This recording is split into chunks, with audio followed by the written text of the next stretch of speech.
સ્થાનિક સ્વરાજ્યની ચૂંટણીના પરિણામો આજે જાહેર થઈ રહ્યા છે અને ગુજરાતની રાજનીતિમાં ફરી એકવાર ગરમાવો જોવા મળી રહ્યો છે. નમસ્કાર, તમે સાંભળી રહ્યા છો જીડી ન્યૂઝ ને હું છું તમારી સાથે મહેશ. રાજ્યભરમાં 15 મનપા, 84 નગરપાલિકા, 34 જિલ્લા પંચાયત અને 260 તાલુકા પંચાયત માટે મતગણતરી ચાલુ થઈ છે.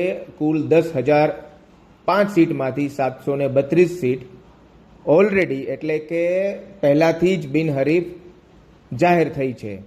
શરૂઆતમાં ટ્રેન્ડ આપણે સમજીએ તો ભારતીય જનતા પાર્ટી ભવ્ય જીત તરફ આગળ વધી રહી છે. જો કે અમુક વિસ્તારમાં વિપક્ષોએ મોટા ગાબડા પણ પાડ્યા છે.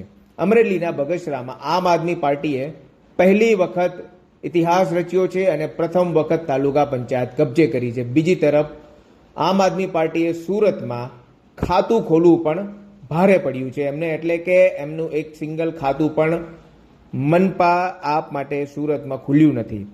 આ ચૂંટણી ઇન્ડિયન કોંગ્રેસ માટે એટલે કે ઇન્ડિયન નેશનલ કોંગ્રેસ માટે અસ્તિત્વની લડાઈ બની ગઈ છે. અમિત ચાવડા માટે આ પરિણામો ખૂબ મહત્વના સાબિત થવાના છે.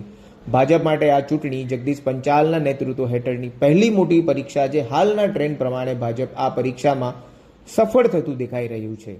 2021માં ભાજપે 90% બેઠકો જીતવાનો રેકોર્ડ બનાવ્યો હતો, જેનો ફાયદો 2020ની વિધાનસભા ચૂંટણીમાં પણ જોવા મળ્યો હતો.